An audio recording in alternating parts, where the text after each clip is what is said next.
A few weeks ago, I watched a formal ceremony where a prestigious honorary title was being bestowed upon a man often hailed as the architect of development.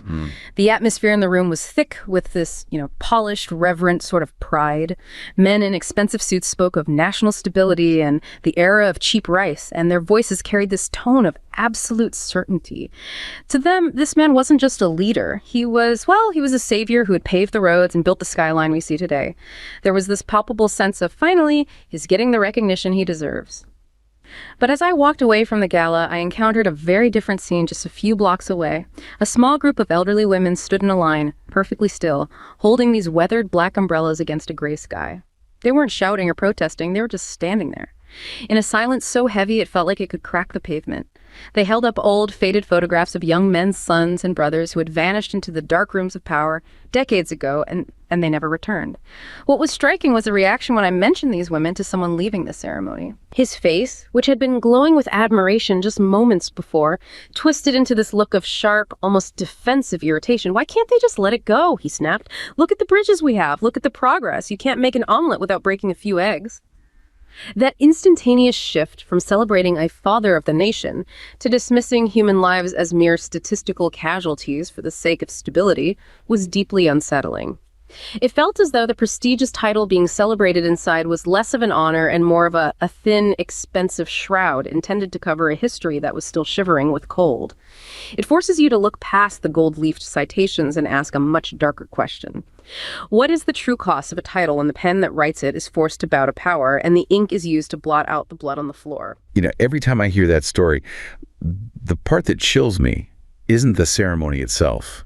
It's the irritation. Yes. The irritation of the man leaving it. That snap reaction. Why can't they just let it go? That is the heartbeat of what we are analyzing today. It captures this fundamental dissonance we see all over the world, but specifically in the history we are diving into.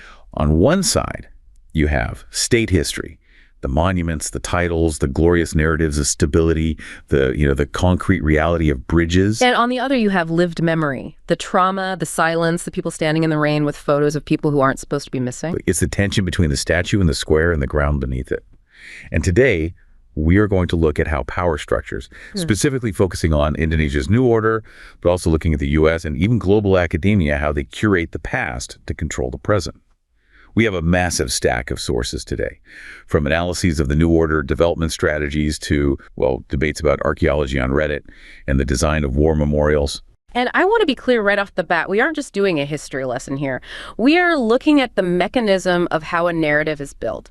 Because when that guy said, "You can't make an omelet without breaking a few eggs," he was reciting a script that has been written very, very carefully for decades. So let's jump into our first section. We're going to look at this idea of the father of development. This is a title that carries a massive amount of weight in Indonesian history. But before we get into the politics, I want to share a story I found in the archives that really grounds this. I was scrolling through some old archives recently and came across a story about a man named Budi, an architect in Jakarta during the height of the New Order. Try to imagine a man whose job was to design the very monuments meant to symbolize Indonesia's father of development. Budi spent his days sketching grand, brutalist structures and gleaming highways, all while his colleagues whispered about the cleansing of the land these buildings stood upon. He was taught that progress required a clean slate, a hard reset where the blood of the past was washed away by the pour of fresh concrete. Every time he stood atop a newly finished skyscraper, he didn't see a triumph of engineering. He saw a lid being screwed tightly over a boiling pot of secrets. He realized that the wide avenues he designed weren't just for traffic. They were strategic pathways for a state-mandated narrative that forced everyone to look forward so they wouldn't notice the shallow graves beneath the foundation. Reading about Budi's life makes me reflect on how easily we can be blinded by the shiny parts of history. As someone who covers news and cultural shifts on my channel, I see this father of development trope repeated globally. It's a powerful psychological tool. While the infrastructure Budi built undoubtedly modernized the city, we have to ask, what is the human cost of a progress that demands silence? It's a complex legacy. From a journalistic standpoint, we have to acknowledge the economic growth these leaders brought, but we must also remain critical of how that growth is often used as a moral shield to deflect from systemic violence. Budi's experience is the perfect metaphor for the entire era. It really is. When he talks about the lid being screwed tightly, he is describing the psychological function of the father of development title. In Indonesian, it's Bapak Pembangunan. Bapak Pembangunan. And this wasn't just a casual nickname that people threw around. This was a specific state-manufactured persona bestowed upon President Suharto in 1983. Okay, but let's play devil's advocate for a second here, because it's easy to look back now and say it was all propaganda, but the development itself was real, wasn't it? I mean, Indonesia in the 1960s was an economic basket case. Hyperinflation, people starving. Then Suharto comes in and suddenly there's rice, there are roads. If I'm a regular person living through that, don't I want a father of development? Isn't there an argument that you actually need that stability? That is exactly why the narrative works. It's so effective because it isn't a total fabrication. The New Order, which is what Suharto's regime was called, built its entire legitimacy on that contrast. They said, look at the chaos of the past. That was the old order. We are the new order. We bring rice. We bring schools. But the deep dive question is, what was the price tag? And how did they make sure you never question the bill? Right. And one of the most effective ways they did that was, I mean, it was literally through the money in your pocket. I was looking at the notes on the currency. In 1993, they issued a 50,000 rupiah banknote. At the time, 50,000 rupiah was a significant amount of money. For a laborer, that might be a huge chunk of a month's wage, a really substantial sum. And on the front, you have Suharto. He's smiling, looking very fatherly, very calm. And the text right there says 25 year of development. Think about the conditioning there, just on a subconscious level. Every time you hold value in your hand, wealth, the ability to buy food for your family, you were looking at his face. You are subconsciously linking his face to your survival and your prosperity. It reinforces the idea that he is the source of the wealth, not your labor, not the nation's resources. It's a brilliant, if deeply manipulative branding exercise. It reminds me of the previous president, Sukarno. He had his own titles, right? Great leader of the revolution. Yes, but the flavor was different. Sukarno was all about fire, revolution, anti-colonialism. He was this grand orator. Very charismatic. He renamed things to be about him. The highest mountain peak, the capital of West Arian. It was all very bombastic. But Suharto shifted the brand from revolution to development. It's a much quieter word. It's less about shouting speeches and more about the quiet hum of an engine. But to keep that engine running without anyone complaining about the fuel, which in this case was often human rights, you needed a mechanism of control. You couldn't just have statues. You needed a way to force people to look at the statues and, well, ignore the man behind the curtain. And this is where we get into the military stuff. And I want to break this down because the term Dwifungsi keeps coming up in the research. Dual function. It sounds like a Swiss Army knife or something. Laughed slightly. Yeah, that's one way to put it. What does it actually mean for a normal person living in a village in Java in 1985? It means the military wasn't just in the barracks waiting for a war. They were everywhere. They were in your village hall. They were running the post office. Dwifungsi meant the military had two roles. A defense function, sure, but also a socio-political management function. Socio-political management. In practice, this meant a sergeant might be your village head. A general might be the CEO of the state oil company or the minister of trade.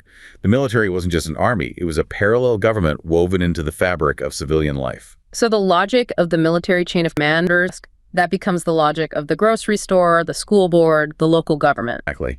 And the enforcer of this logic, the real teeth of the system, was an institution called Kopkamtib. The Command for the Restoration of Security and Public Order. Even the name sounds terrifyingly bureaucratic. It was an institution with virtually unlimited, unchecked power. They could arrest, detain, and interrogate anyone deemed a threat to stability. And here is the catch, the real genius of the system. Because the state's ideology was development, anything that hindered development could be framed as a security threat. God, if I'm a farmer and the government wants to build a dam on my land, and I say, no, I don't want to move, I'm not just a guy protecting his farm. No, you are now anti-development. Yeah. You are an obstacle to progress. And if you're anti-development, then you are anti-state. And in the logic of the New Order, if you are anti-state, the easiest and most dangerous label to slap on you is communist. And that is the magic word that stops the conversation. We need to pause here and explain why being called a communist was essentially a death sentence. Because for a global listener, or even a younger listener, communist might just sound like a political stance. But in Indonesia, specifically after 1965, it meant something absolutely horrific. We have to look at the foundation of the New Order. It was quite literally built on the graves of 1965. Following a very complex and still debated failed coup attempt, which the military immediately and decisively blamed on the Communist Party, or PKI, there was a purge. The army, often aided by civilian militias and religious groups, hunted down anyone accused of being a leftist. Teachers, artists, union leaders, farmers. Anyone with a connection, however tenuous. Or no connection at all. Sometimes it was just settling old scores. We're talking about an estimated 500,000 to 1 million people killed in a matter of months. The rivers in East Java were clogged with bodies. People disappeared at night. It was a societal trauma that broke the spine of political opposition for a generation. So 20 years later, in the 1980s, when a military officer calls you communist because you are leading a labor strike or protesting a land grab, he isn't just calling you a name. No. He is evoking the specter of that slaughter. He is saying, do you want 1965 to happen to you, to your family? It's weaponized trauma, pure and simple. And they didn't just rely on the memory of the adults who lived through it. They made sure the kids knew it too. We have to talk about the movie, Pengyantan G30 SPKI, The Treachery of G30 SPKI, the propaganda masterpiece. For decades, it was mandatory viewing. Every year, on September 30th, every school child in Indonesia sat in a dark room and watched this 4.5-hour film. It was practically a horror movie. I've seen clips of it. It's grueling. It shows the generals being tortured, eyes gouged out, razor blades, which we should note, later autopsies showed never actually happened. The torture was an invention. Right. The torture scenes were fabricated to make the communists look like inhuman monsters, like demons. But imagine you are a 7-year-old. You watch this graphic violence. You are traumatized. And the lesson drilled into you is the army saved you from these monsters. Suharto saved you. It creates a trauma bond between the citizen and the state. You fear the chaos so much that you gratefully accept the authoritarian control. But history doesn't stay frozen, right? The New Order fell in 1998. Suharto resigned. But the narrative, that seems a lot harder to kill. Yeah. We found a source from December 2025, so just a couple months ago, from our perspective, about a new Indonesian national history book. And the Civil Society Coalition is furious about it. This is the whitewashing in action. It's the mechanism still at work today. Even in 2025, there is a push to rewrite the New Order era with a positive tone. A positive tone. The critique is that this new book highlights the economic growth, the cheap rice, the roads, the Bapak Pembangunan stuff, but it minimizes the rampant corruption, the KKN, and glosses over the human rights violations. The 1965 killings are barely a footnote. It's an attempt to canonize the father of development image while erasing the father of the purge. And this isn't just an academic debate about textbooks. No, it has real-world echoes. We see echoes of this style in current politics, too. Mm-hmm. It's not just about the past. Look at Jokowi. His brand is the innovative technocrat. It feels different. He smiles, he listens to heavy metal, he's not a general vibe. But is the underlying logic really changed? His famous approach is busukan, these impromptu visits. He goes to the sewers, the markets, he connects with the common person. In Solo, where he was mayor, he used the concept of ngowangke wong, which is a Javanese phrase meaning humanizing people. He famously relocated street vendors by inviting them to lunch 54 times, to talk, to negotiate, rather than setting in the police with batons. Which, to be fair, is a massive improvement over getting beaten up by a soldier. Absolutely. It is progress. No one would deny that. But critics argue that it's still developmentalism at its core. The goal is still to move the vendors to build the city the state wants. The priority is still infrastructure, toll roads, airports, dams. And when push comes to shove, as we've seen with recent land conflicts over big infrastructure projects, the state still prioritizes the project over the people. The security approach hasn't disappeared. It's just been rebranded with a friendlier face. Right. And then you have the other side of the spectrum, Prabowo. His narrative feels like a direct callback to the strongman era.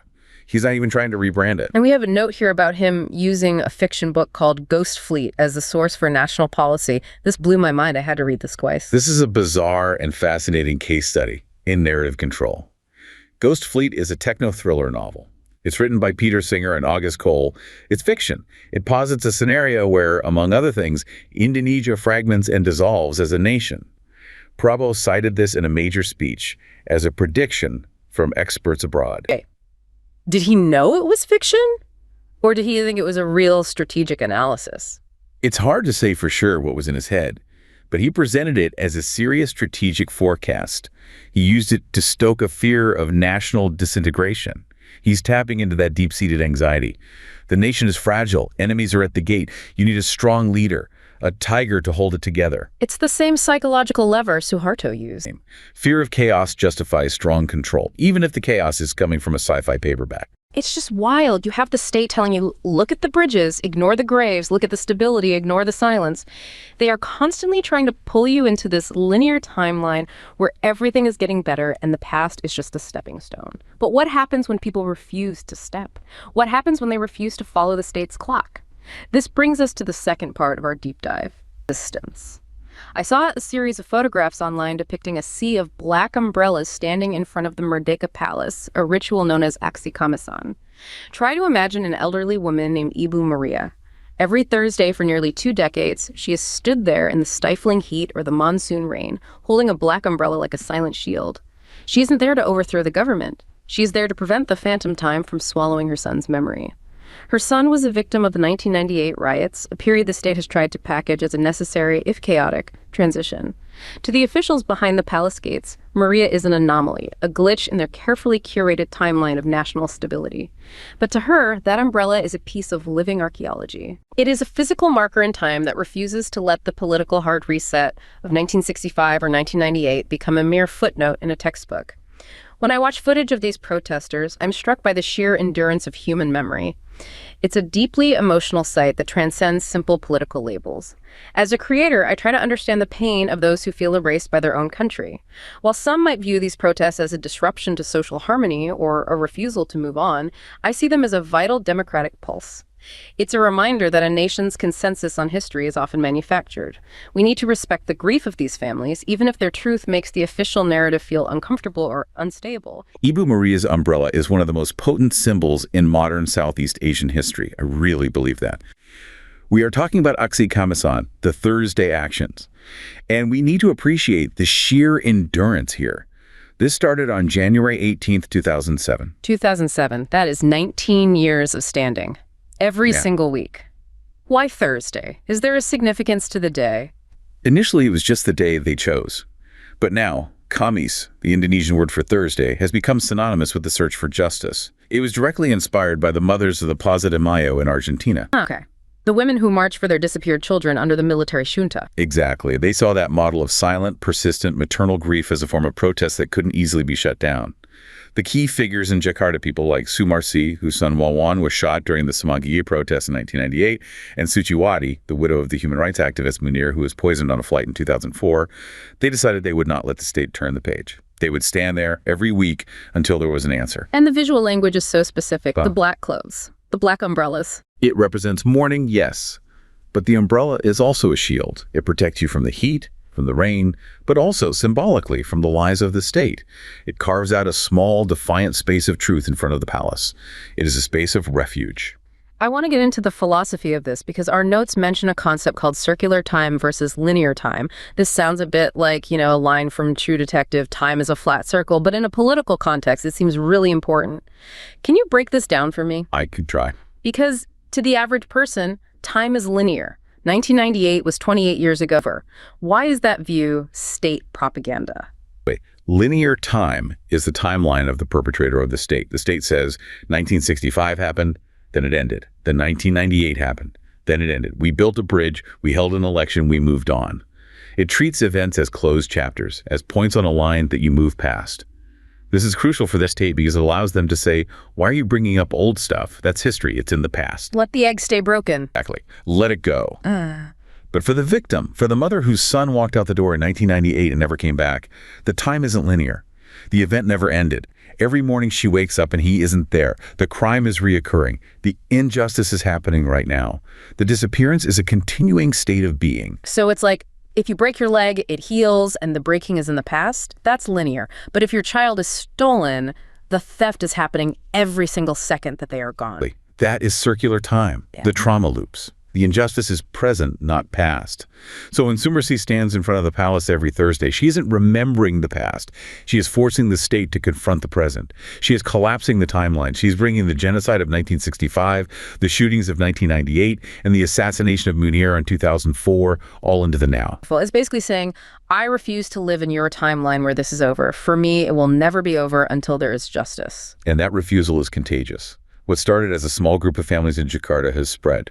We're looking at over 800, probably close to 900 actions by now. It is spread to 26 cities, Malang, Bandung, Yogyakarta, even smaller towns. And what's really interesting, and I think hopeful, is that it's not just the original families anymore. It's not just old people. Yeah, it's Warisan Ingatan, the heritage of memory. It seems like Gen Z and millennials are picking this up. How do you inherit a memory? They're doing it digitally. This is where the gatekeeping we talked about earlier fails. The state can control the history book. They can print the 2025 textbook that says Suharto was a hero, but they can't scrub the internet completely. Younger generations are creating virtual archives. They're recording oral histories with survivors. They're scanning photos and sharing them on social media. They are inheriting the memory that the state tried to delete. They're choosing to carry it. It's showing up in pop culture, too. There's a musician, Hindia. His real name is Bhaskara Putra. He has a song called Kamis, and there's a lyric in it. Don't let there be only victims, but no perpetrators. That line cuts deep, because it challenges the passive voice. The state loves the passive voice. Mistakes were made. Casualties occurred. There was unrest. Yeah, he died. Right. The song demands who made them, who pulled the trigger, who gave the order. It turns the memory from a passive grief into an active demand for accountability. And the protests themselves have evolved, right? The 500th action wasn't just standing in silence. It was art. It was music. It was a spectacle, in the best sense of the word. A pantomime artist named Wang Yihode performed. They laid out huge white cloths and people put their handprints on them in black paint. It transformed from a quiet, somber vigil into this vibrant public space of active citizenship. It's a way of saying we are the true citizens of this nation because we are the ones holding its conscience. Absolutely. It proves the movement is alive and growing, not just fading away. So we have the state building skyscrapers to cover the graves, and the Kamisan protesters standing in the rain to keep the graves open to the sky. But this dynamic, this battle between the official story and the hidden truth, isn't just an Indonesian thing. It's a human thing. It's a global pattern, and it's happening everywhere, even in places you wouldn't expect. Which section? I heard a fascinating, albeit chilling, account from an academic researcher traveling through the remote corners of Southeast Asia, looking for traces of civilizations that predate the modern state boundaries. Imagine this researcher, let's call her Maya, discovering a village where the elders speak of an ancestral legacy, a complex social system, and a deep connection to the land that has been systematically scrubbed from the national curriculum. She finds that institutional gatekeepers in the capital have labeled these oral histories as myths or superstitions to ensure that the only history the youth know is the one that begins with the birth of the current state. It's a form of mandated amnesia. By disconnecting the people from their true, multifaceted ancestral roots, the state creates a clean identity that is much easier to control and manipulate. This isn't just happening in one country. Maya realized it's a global pattern where alternative truths are buried to make room for a singular, state-approved truth. This story really hits home because it speaks to a global phenomenon of cultural homogenization. As a YouTuber, I often see how digital algorithms and institutional censorship can create echo chambers of history. While it's true that states need a unified identity to function and maintain order, there's a dangerous line between nation building and cultural erasure. From a balanced perspective, we have to recognize the importance of national unity, but we must also guard against the loss of the diverse ancient legacies that actually make us human. If we lose our connection to our true ancestors, we become untethered, and that makes us far easier to lead toward a future we didn't choose. Maya's story acts as a perfect bridge here. We are moving from the political erasure of a specific regime, Suharto, wiping out the communists, to a broader, almost epistemological erasure. It's the idea that if it's not in the textbook, it didn't happen. Or if it's not sanctioned by the experts, it's just a myth. And this brings us to a really spicy debate we found in the sources. It was a Reddit thread, of all places, discussing a report by the Society for American Archaeology, and they were going after alternative history. You know the stuff, Graham Hancock, ancient aliens, the idea that there were lost, highly advanced civilizations that specialized science ignores or actively suppresses. This is a really tricky area. because the archaeological establishment has a valid concern. A lot of these pseudo-archaeology theories, historically, have racist roots. Yeah. Sure. The classic argument going back to the colonial era is, look at the pyramids. Look at the giant mounds built by Native Americans in the Mississippi Valley. These primitive brown people couldn't possibly have built this. It must have been aliens or Atlanteans. Who are usually coded as white, or at least not indigenous to that place.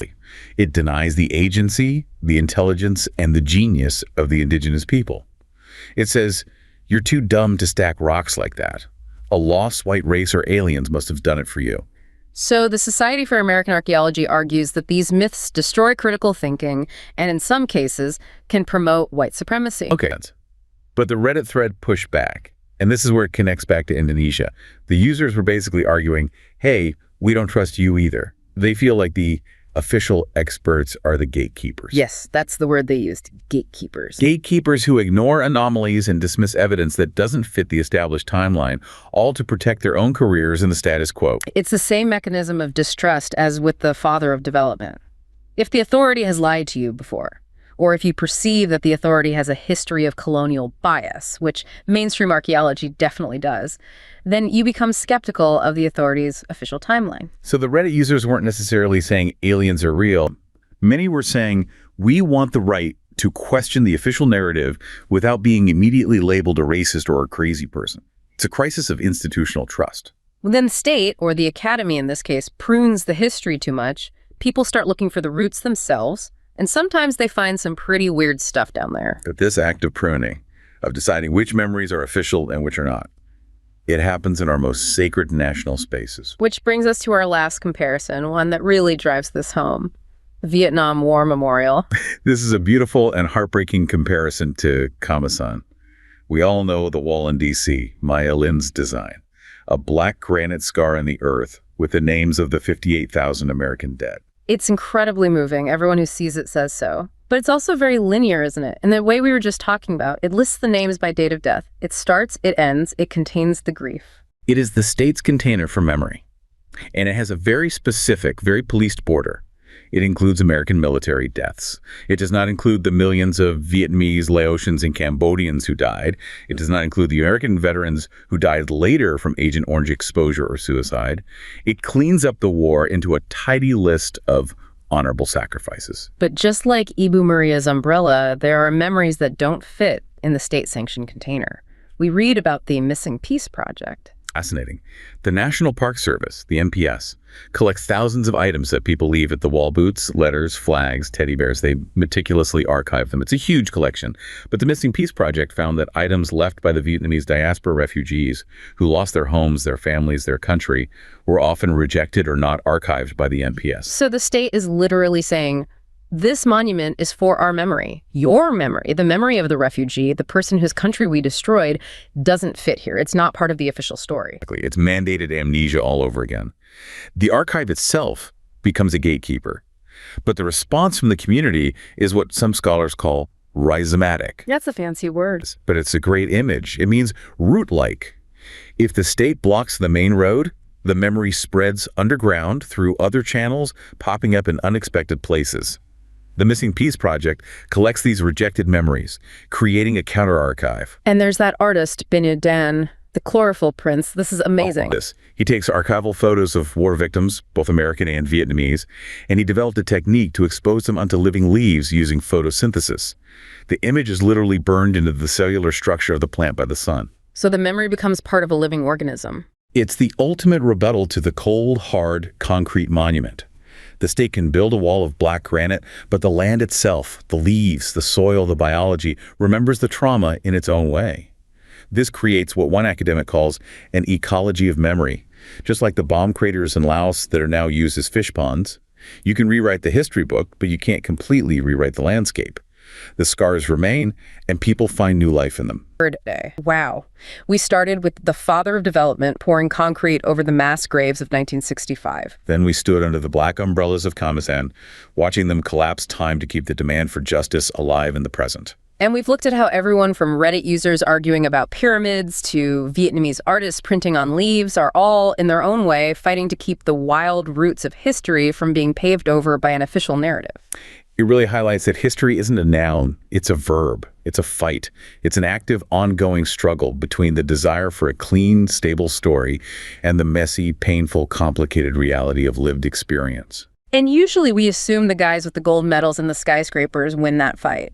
But looking at Ibu Maria, looking at the leaf prints, I'm not so sure. I don't think so either. The concrete cracks, the umbrella stays open. The silence of the umbrella is louder than the speech at the gala. It lasts longer. Yes. We leave you with this thought to carry into your week. If the history books on your shelf are written by the victors, and the monuments in your city are built by those who hold the power, then where does the truth actually live? Perhaps it doesn't live in stone or ink at all, but waits in the silence of a Thursday afternoon under a black umbrella held by someone who simply refuses to forget.